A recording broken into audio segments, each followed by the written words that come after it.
அருமை தமிழர்களே, அன்பான வணக்கம். காலை உணவு அப்படிங்கிறது எல்லாரும் ரொம்ப பரபரப்பாக அதை தயாரிக்கிற பணியில் நம்முடைய தாய்மார்கள் ஈடுபட்டிருப்பார்கள். பல வீட்டில் ஆண்களும் அதிலே ஈடுபட்டிருக்கலாம்.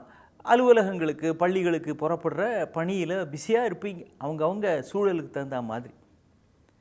ஆனால் ஒரு நாளைக்கு நம்ம 3 வேளை சாப்பிடுகிறோமே, அந்த உணவு எப்படி இருக்க வேண்டும் அப்படிங்கிறதையே தமிழில் ஒரு பொன்மொழியாக நம்ம பெரியவங்க சொல்லியிருக்கிறாங்க. காலையில் ஒரு அரசனை போல் சாப்பிட வேண்டும், மதியத்தில் ஒரு அதிகாரி போல் சாப்பிட வேண்டும், இரவில் ஒரு சந்நியாசி போல் சாப்பிட வேண்டும் அப்படின்னு பெரியவர்கள் சொல்லி வச்சிருக்கிறாங்க. ஒரு அரசனை மாதிரி சாப்பிட்ணும், என்ன ஒரு ராஜா சாப்பிட்ணுன்னு நினச்சா கேட்கணுமா? விதவிதமான உணவுகள் வகையெல்லாம் வகை வகையாக இருக்கும் இல்லையா? அதுவும் சில ராஜா நாட்டையே சாப்பிடுவான், அது வேற. ஆனால் ஆகமொத்தம் அவர்கள் சாப்பிடுவது நல்ல வசதியான சுவையான தரமுள்ள உணவாக இருக்கும் இல்லையா? நாம் காலையில் சாப்பிடுகிற உணவு வயிறு நிரம்ப தரமுள்ள நல்ல உணவாக இருக்க வேண்டும். Morning food. அதனால தான் அதுக்கு பிரேக்ஃபாஸ்ட் அப்படின்னே பேர் வச்சுருக்கிறாங்க. என்னது பிரேக்ஃபாஸ்ட்? ஃபாஸ்ட்னா பட்னி, உங்களுக்கு தெரியும். இரவு முதல் நாள் இரவு ஒரு 7 மணி 8 மணி 9 மணி அதுக்கு மேலே சாப்பிடக்கூடாது. அதனால் நான் சொல்லலை. 8 மணிக்கு சாப்பிட்டு முடிச்சிடுறீங்க அப்படின்னா கிட்டத்தட்ட ஒரு 10 மணி நேரம் வயிறு அப்படியே சாப்பிட்டு அது செரிமானமாய் பட்னியாக இருக்குது, காலியாக இருக்குது. அதை மீண்டும் உடைப்பதற்காகத்தான் காலையிலே சாப்பிடுகிறோம். அதனால் அது நல்ல சத்துள்ள உணவாக அந்த நாள் முழுவதும் நமக்கு தேவையான ஆற்றலை தருகின்ற ஒன்றாக அது இருக்க வேண்டும்.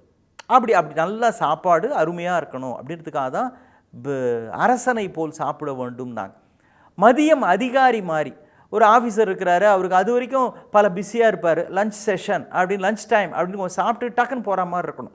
ஃபுல் கட்டு கட்டவும் கூடாது, ஆனால் அது பசியை அடக்குவதாகவும் சத்துள்ளதாகவும் இருக்க வேண்டும். இரவு ஒரு சன்னியாசி மாதிரி சாப்பிடணும். என்னது? எளிமையான உணவு, அவ்வளோதான். 2 சப்பாத்தி ஒரு பால் அல்லது ஒரு 2 சில பழங்கள், அது மாதிரி சாப்பிட்டு எளிமையாக இருக்கணும். கடிச்சதுன்னு நல்லா தம் பிரியாணி நல்லா தம் கட்டி உள்ளே தள்ளிட்டுருக்கூடாது.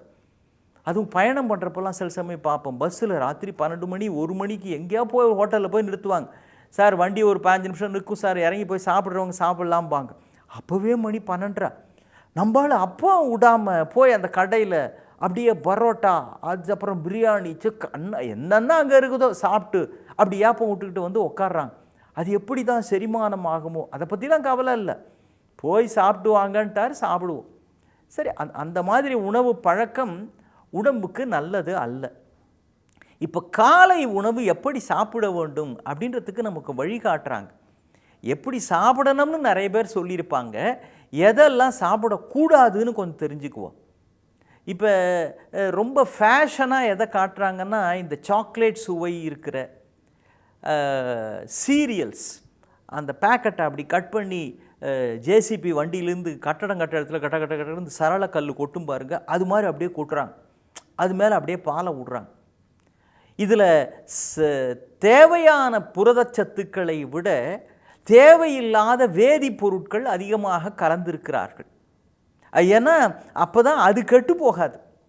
அது கெட்டு போகாமல், உங்கள் உடம்பு கெட்டு போகுதா இல்லையானதை பற்றிலாம் கவலை, அது கெட்டு போகாமல் நீண்ட நாட்களுக்கு விற்பனை ஆகக்கூடிய வகையிலே அது இருக்கும். அதனால் அதை சாப்பிடுகிற பொழுது உடனடியாக சர்க்கரையின் அளவு அப்படியே உடனடியாக ஏறி கொஞ்ச நேரத்தில் இறங்கிடுதுன்றாங்க.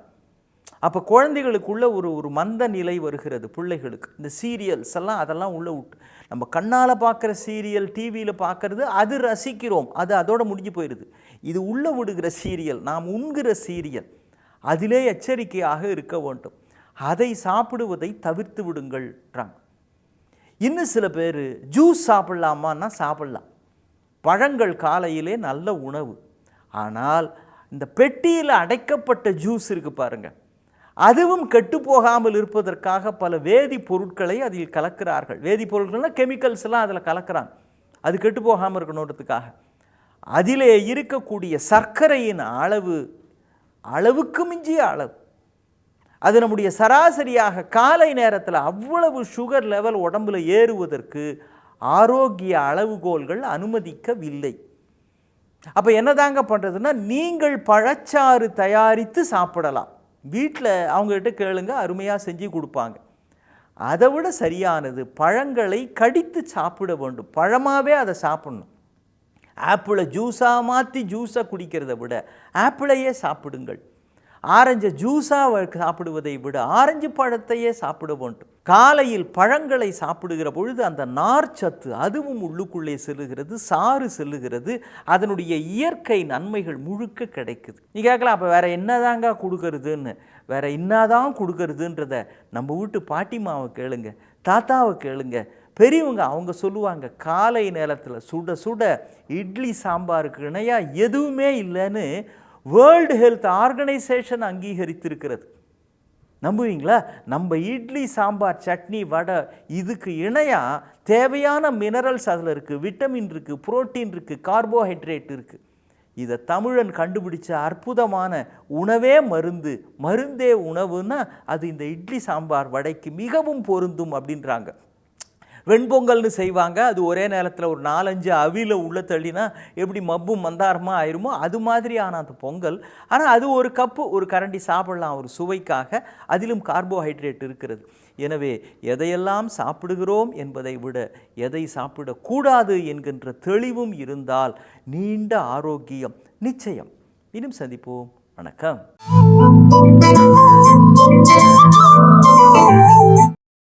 இன்னும் பல வீடியோக்களை காண சன் லைஃப் சேனலை சப்ஸ்கிரைப் பண்ணுங்க.